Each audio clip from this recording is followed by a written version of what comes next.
Hello, this is Todd Devers with the University of Northern Colorado. This is my classroom management plan.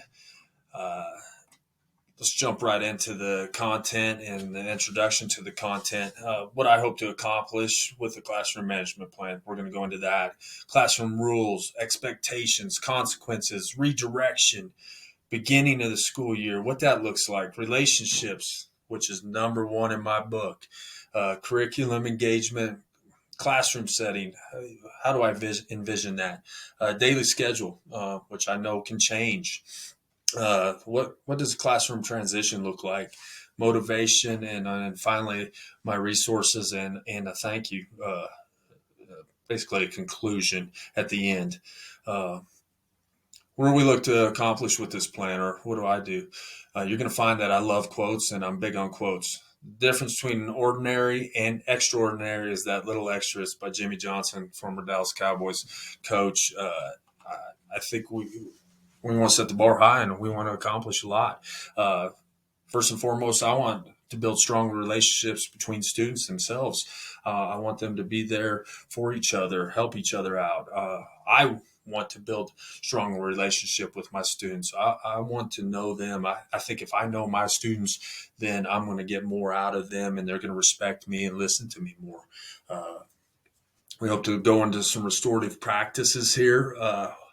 What does that look like? There's a number of things. How am I going to engage? Get students to engage. We'll go through some engagement.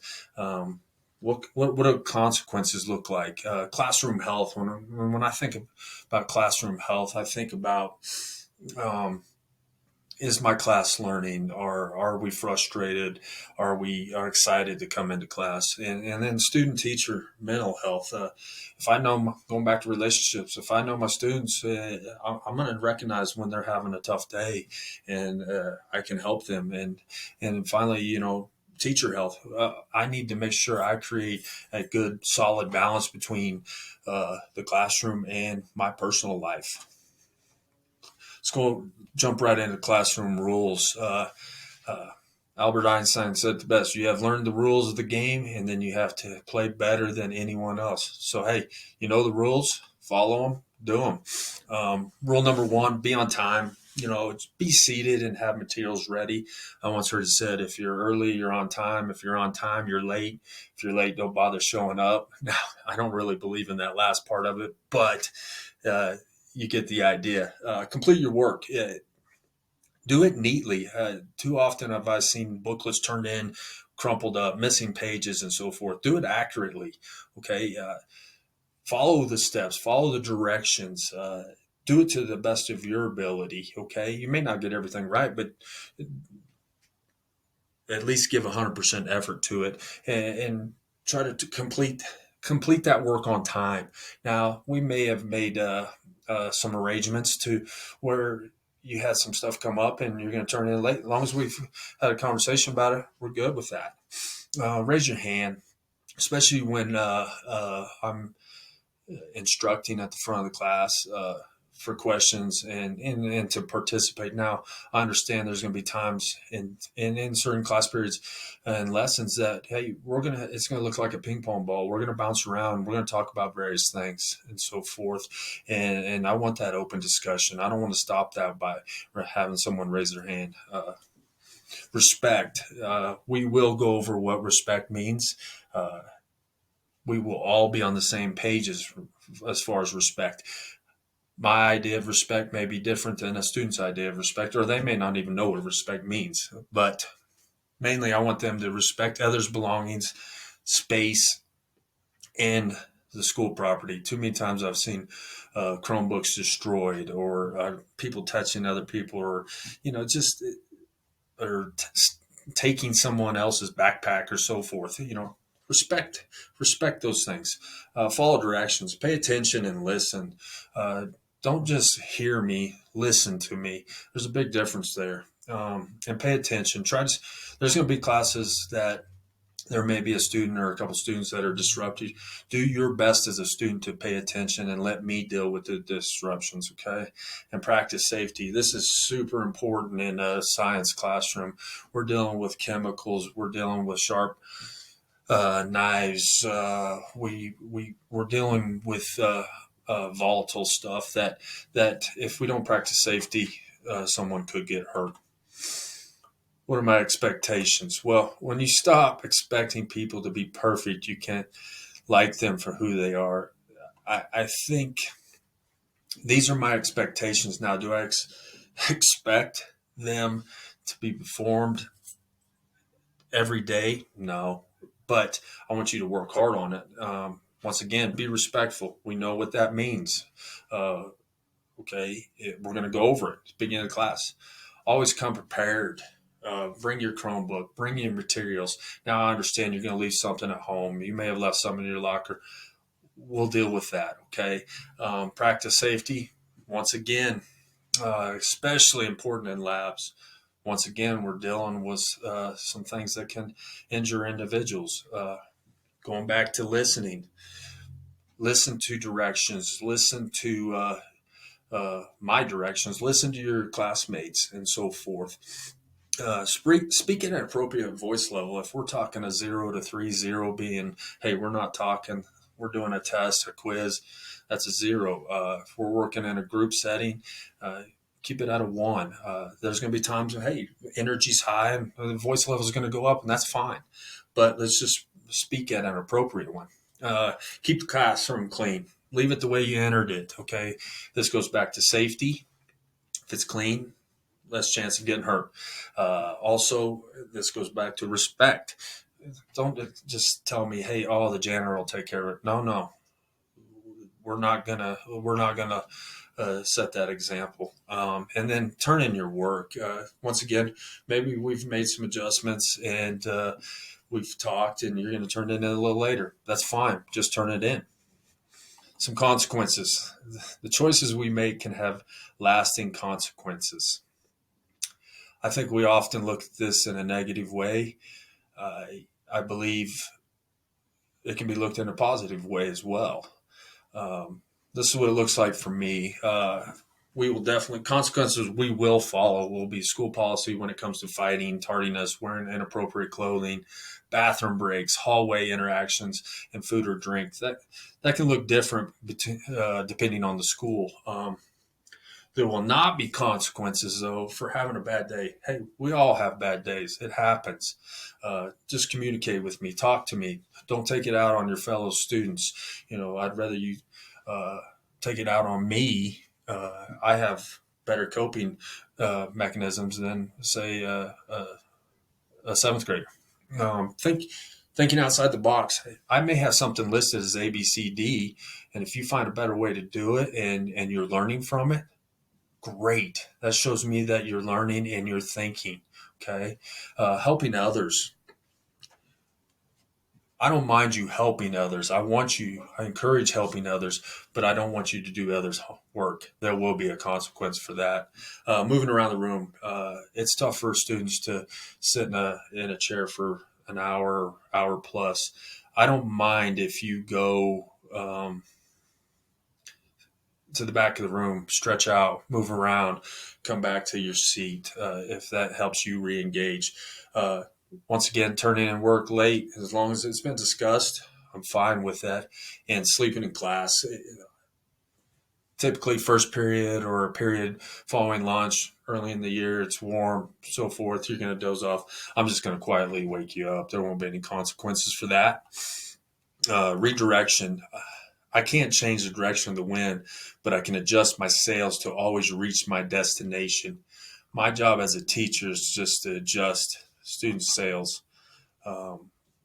Redirection. What's that look like class-wise? Uh, Simply pause when a class is acting out. I I've seen it happen. It has happened. You pause for 30 seconds. Typically, students will redirect. Make good eye contact, and this also goes to the individual portion of just give the look. Make eye contact with them. They know, and if I've built a strong relationship, they will know. Have a cue that redirects. Throughout my coaching career, I had eyes up. Whenever I said eyes up, players quiet and they were focused on me. Now I may say eyes up and you clap twice. I may clap once, you may clap twice. We'll come up with some fun for that. Always remind the class of the rules. Hey, they're going to be posted at the front of the room. They'll see them every day.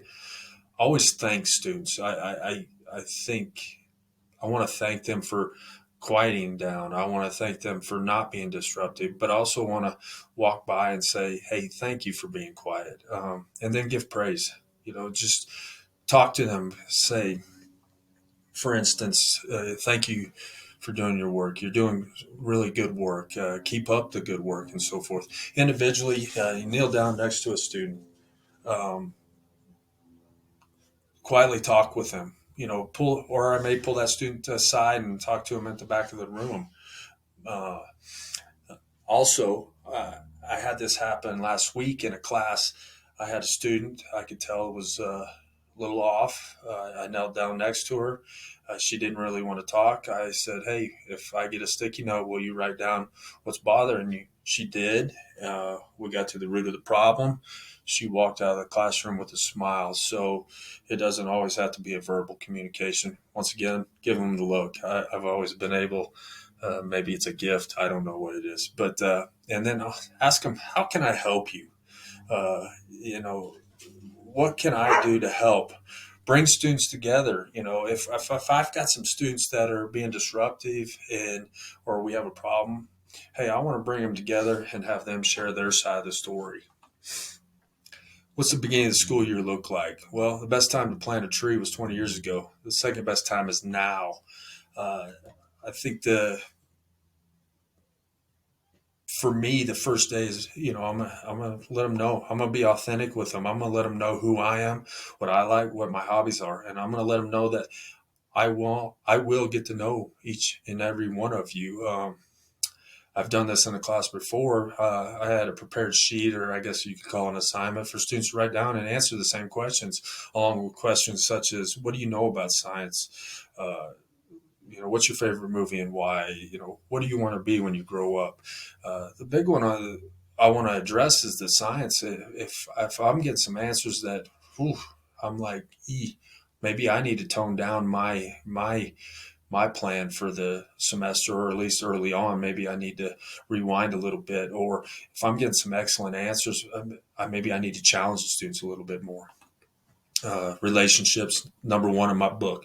I feel like if we don't have a strong relationship with our students, then we're not going to get them to engage. We're not going to maximize learning. So it's important to develop relationships. And this goes to this along with this quote: slow down and make building relationships as important as building projects. If we have those strong relationships, we're going to have quality projects in the end. Take time to build those relationships. What's it look like? I'm going to speak on two sides of this. Student, help each other out. Okay, listen and talk to each other respectfully. Once again, we know what respect means, and we'll know how to listen and talk to each other respectfully. Be kind to each other. I think I see too many students verbally, physically, abusing other students. That's just not right. And then, just try walking in that person's shoes for one day. You may know that person and you know their situation. Just try walking in their shoes. Hey, and if you're having a bad day, work hard not to take it out on your fellow students. That's part of relationships. So, take it out on me. Like I said, I have those coping mechanisms. And lastly, as a student, try to get to know your classmates. I know you have a circle of friends, and that's great. But you may find that you have a lot in common with some fellow students in your class. As a teacher, these first few I'm going to do every day. I'm going to greet students at the door, or really I'm going to greet them in the hallway. I can get to know a lot about a student as they're passing by. I'm going to have a mood meter. That mood meter is when they come in, it helps me see where they're at. For instance, I taught a lesson where I had a mood meter of my dog Bandit's different moods. They stick a little dart on what mood they're in. When I walk in, I see a bunch of them stuck on these sticky darts stuck on him sleeping in his bed, then hey, I know I'm tired. They're tired. I'm gonna have to bring the energy up. Post a quote. Let's talk about it. I think we can learn a lot from quotes. They can inspire us, motivate us, teach us, uh, calm us down. Uh, I want to learn to talk to students on a personal level. I don't want to know them just as student A, student B. I want to know who they are. And going along with that, if I have built a strong relationship with them, I want to know how they best learn. Are they very hands on, or are they better with written assessments and so forth? And I want to stress to them that they can always come to me with a problem, and I'm always available to talk and listen, no matter what. Uh, Engagement, in specifically curriculum engagement. A no excuses mentality means that even if you believe it should be students' job to be engaged, you accept that it's your job to engage them. It's on us as a teacher to engage our students. We can't expect every student to come in ready to learn science. For instance, what? Mood meter. Why? We're putting that sticky dart on what your mood is. That's going to let me know where you're at that day, or as a class that day. The do now. This is something we're going to do every day. You're going to grab your booklet, your assignment, sit quietly, and complete your do now. I'll go into where you're going to pick that booklet up shortly. The hook. What's that look like? How am I going to get students engaged daily and weekly? That could vary. It could be a video. It could be me playing a song. It could be me talking, sharing a personal experience, as I have stated here. I've seen a lot in my day, and I can incorporate personal experiences and that really ask them to share theirs. I actually taught a lesson where I grew up on a farm, and we were talking about thermal energy and so forth. And during calving season, we put hay down in the stalls for the newborn calves to lay on. So kids were able to relate to that, and always give time for adjustments. I'm a big planner, but things don't always go as planned as much as I'd like them to be. So all of us have to be flexible and be willing to adjust. What's the classroom look like? Failure to prepare is preparing to fail. One of my favorite guys, John Wooden, UCLA basketball coach, he has great quotes. If I've prepared the classroom and set it up properly, I think we stand the best chance to learn as students.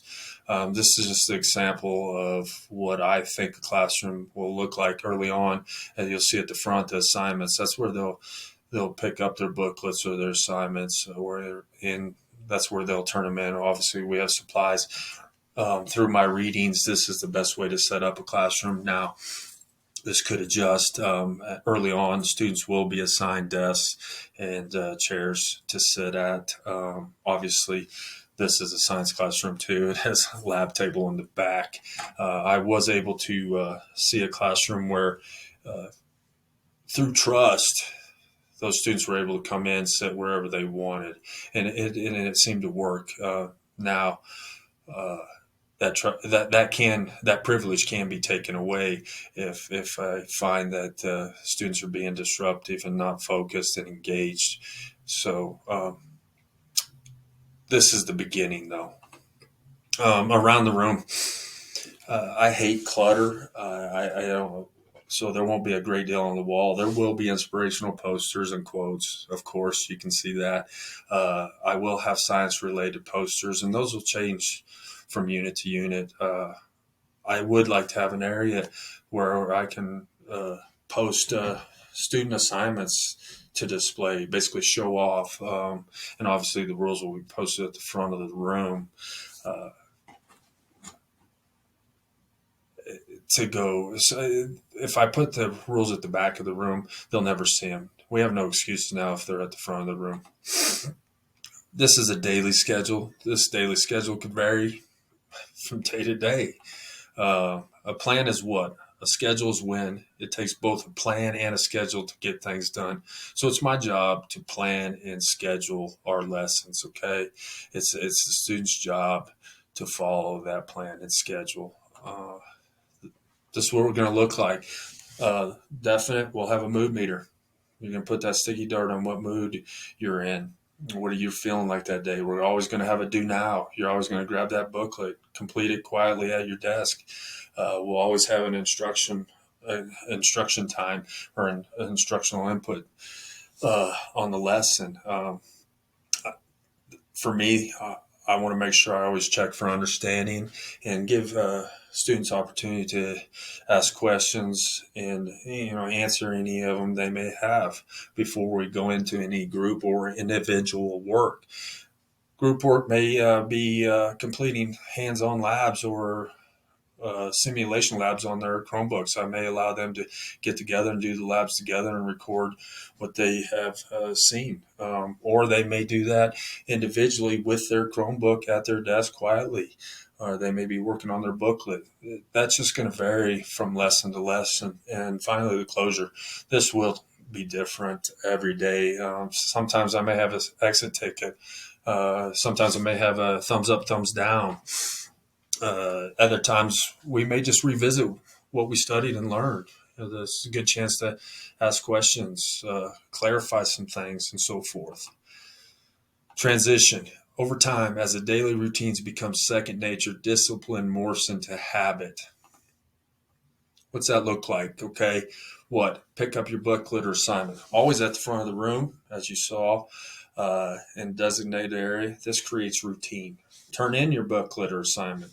Always turn in at the front of the room at the designated area at the desk. This creates routine and it lessens the opportunity of misplacing or losing it. I've had students come in and go, I can't find my booklet. Well, did you put it where you're supposed to yesterday? No. Well, there you go. Have materials with you. Become prepared. Now, I understand, once again, you'll leave stuff at home. You will maybe left some in your locker. That's all right. I'll have extra supplies for my students. Hall passes, they'll be given in the order that they're asked. I will observe students. So if I see students abusing or I see a routine developing, I will take that privilege away. I think if I have a student, for instance, after the do now every day, they ask to go to the restroom and then they're gone for 10 minutes. Well, that privilege is going to be taken away. And I always want to try to maintain flow without creating a feeling of being rushed or increasing anxiety. With that flow, I think it creates engagement. Flow also decreases distractions or opportunities to be disruptive or really get in trouble. Motivation. The man on top of the mountain didn't fall there. How are we going to do this? I'm going to be authentic with my students. I'm a driven, energetic person who's very goal focused. I want students to feed off my energy. Okay. Also, going back to relationships, if we've developed a strong relationship, I will know how to motivate them. Sometimes they need a little a pat on the back. Sometimes they might need that little nudge, that push. Okay. I want to motivate the students through our lessons. I want these lessons to be enjoyable yet informative. I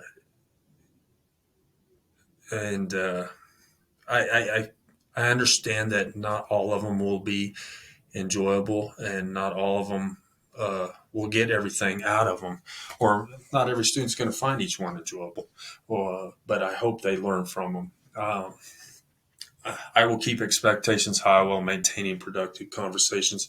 My UNC supervisor actually wrote this after watching one of my lessons. She said I created a good balance with that, and I want to keep that up as I move forward in this profession. And lastly, I want to create and build good work ethic. I want students to work hard, and I want them to have that feeling of, hey, I worked hard, I turned this in, I did a good job. I want them to experience that feeling of what happens after you work hard. Lastly, in conclusion, there's three things I really look at: consistency, intensity, and patience. I've lived by these. I coach by these. They were in every weight room I ever had. Uh, from student side, I want them to be consistently on time. I want them to consistently turn in their work. I want them to consistently be kind and not disruptive and attentive. Okay. I want them, intensity wise, I want them to come into the classroom ready to work and ready to learn. And I want them to be patient with themselves. They may not get something at first, but keep working hard at it, keep being patient with it, and that light bulb will go off. As a teacher, I want to consistently be prepared and planned for every day I teach. I want to come in with good intensity. I want to be energetic. I want to be ready to engage with students and answer any questions they may have. And I want to be patient with students. Each class is going to be different. Some classes are going to have some disruptive students. I need to be patient with that. Also, some classes are quiet and don't seem engaged. I need to be patient with that and give them time and space to engage and so forth. Here's a list of references. These some great resources that I use to put together this presentation. Lastly, I'd like to thank you for uh, giving me the opportunity to present this. I learned a lot. It gave me a good foundation as I move forward in this profession. I do understand that not all of this will be the same 10 years down the road, but some of it will. Uh, it was a great learning experience. And once again, I thank you and have a great day.